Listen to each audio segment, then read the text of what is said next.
Hey guys, a very good morning to all of you. Welcome to the daily news analysis of 27th of March today, guys.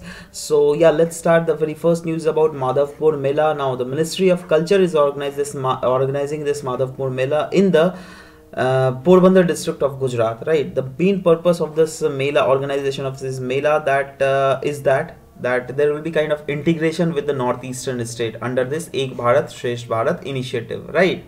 Because in this Madhavpur Mela, basically some components will be revealed under which it will be kind of having a connect with the Mishmi tribe of Arunachal Pradesh, right? So from this you are getting two facts. That is, first of all, what is Madhavpur Mela, right? Through Madhavpur Mela, which two regions are going to be get connected, that is Gujarat and northeastern region, right? And northeastern region, about which tribe they are talking about, that is Mishmi tribe, right? And they are found in which region? Arunachal Pradesh. Khatam, right? So different like informations you are getting from a single news.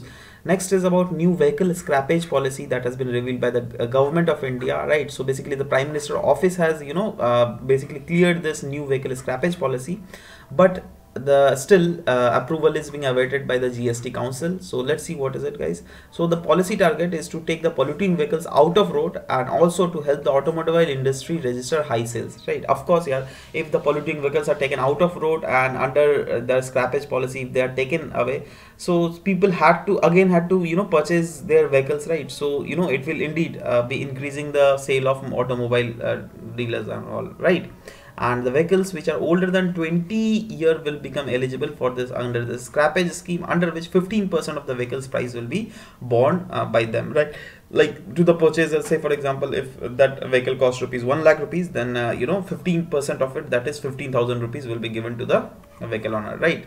Now, the scheme would now come into effect from April 1, 2020, and it will coincide with the implementation of Bharat Stage 6 norms, right?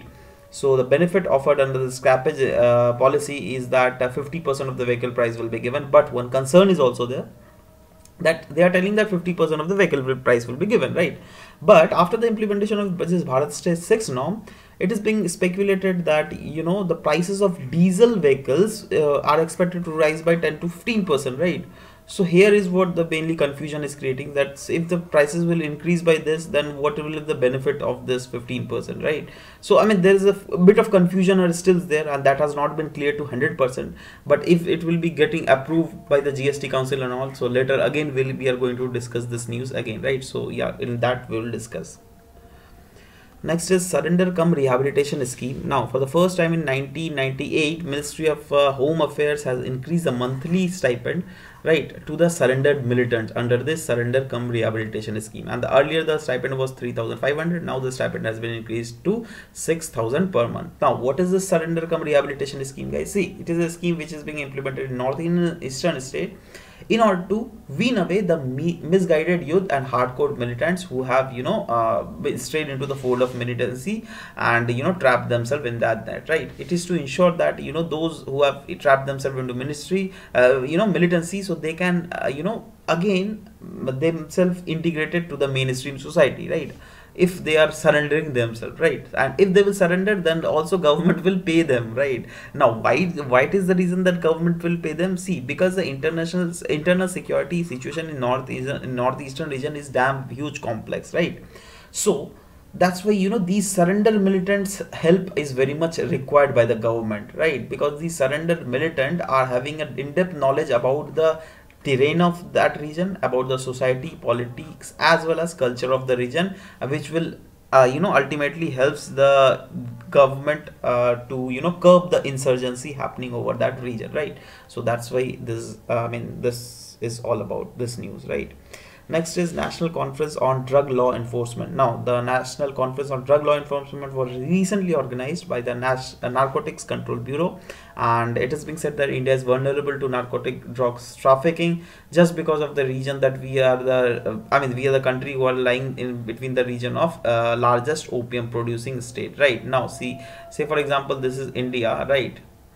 So here is golden crescent and here is golden triangle, right? So you just have to write in the comment section below that what are the countries coming under the golden crescent and what are the countries coming under the golden triangle, right?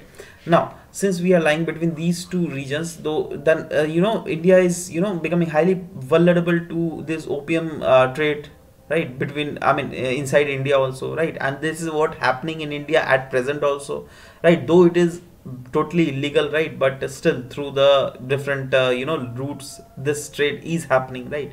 So in order to make a further curb on that thing, right, so that's why this national conference on drug law enforcement has been happened, right? And the government has constituted narco coordination center in November 2016 and also revived the scheme of financial assistance to the states for narcotic control drug. Means this is not that the government has not taken any steps. Yes, government has taken steps, and government has constituted this narco coordination center and also revived this financial assistance to the state for narcotics control, so that states will be getting some help so as to ensure that nearby the border region of the state which is adjoining Pakistan or Myanmar, right, so at least from those regions drug cannot pass to India, right? And for the effective coordination with foreign countries, including neighboring countries, India has signed 37 bilateral agreements also, as well as memorandum of agreement has also been signed in order to make sure that this narcotics trade in narcotics get stopped. Also, Narcotics Control Bureau has been provided funds for the developing of new software, and the name of the software is Seizure Information Management System, which will create a complete online database regarding the drug offenders and drug offenses. So let's also deal about what is Narcotic Control Bureau. So it is an apex coordination agency, guys, whose work is to give the supervision and control of the central government, and it is also a central authority for the purpose of exercising and the powers and functions of the central government under the same act, right? Now under it, assistance to the concerned authorities in foreign countries and concerned international organizations to facilitate coordination and universal action for prevention. I mean, basically, see, it has been said here that the work of the National Narcotics Bureau is to coordinate the work of the foreign countries if they at all want some sort of information, right, which will further facilitate the coordination between the foreign agencies as well as Indian agencies, so that this illicit traffic in these drugs could be reduced to a huge extent, right?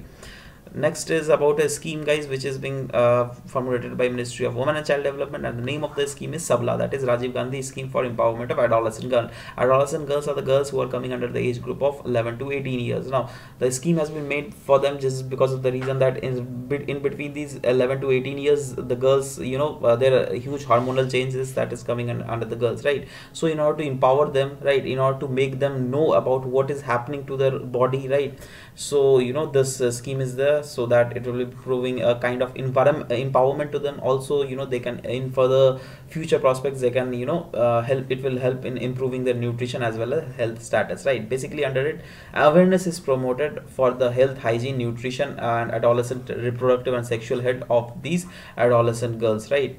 And also, guys, under it, an integrated package of services like nutrition, guidance of family welfare, child care practice, home management, vocational training programs facilities are also there, right? And remember that all the things are being borne by the central government. Just the one component, that is nutrition, is not being borne 100% by the central government. Next scheme is also same on the same only in the pattern of Sabla scheme, that is Sakshem, that is Rajiv Gandhi Scheme for Empowerment of Adolescent Boys. Now adolescent boys are boys who are coming under the age group of 11 to 18 years, and under this Sakshem scheme is to make sure that all round development of adolescent boys are being done, right, so that they can make it, they can become self-reliant and gender sensitive as well as aware citizen, right? So under this, basically healthcare needs of the adolescent boys are taken care of. And also, guys, under it, basically ahimsa messengers are being created so that to make sure that address violence against women could be addressed in future prospects, right? So this is what the point which you have to actually remember. Now vocational skill through National Skill Development Program for the future work participation is also being done through this Sakshem scheme, right? So yeah, and the major focus that is given is out of school boys, those who have dropped their schools, right? So if they are being given a skill through this national skill development program, then of course, yeah, it is more probability that they can get they can actually manage to get a respectable job for them, right?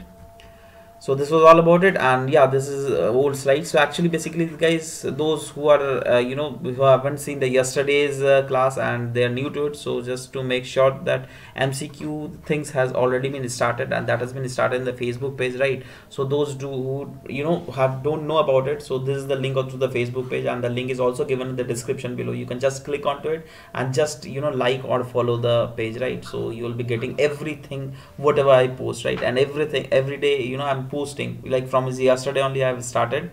Yesterday I given 4 questions and there was a huge response from you guys, so thank you for that. So keep on responding, guys, just keep on sharing knowledge and all, right?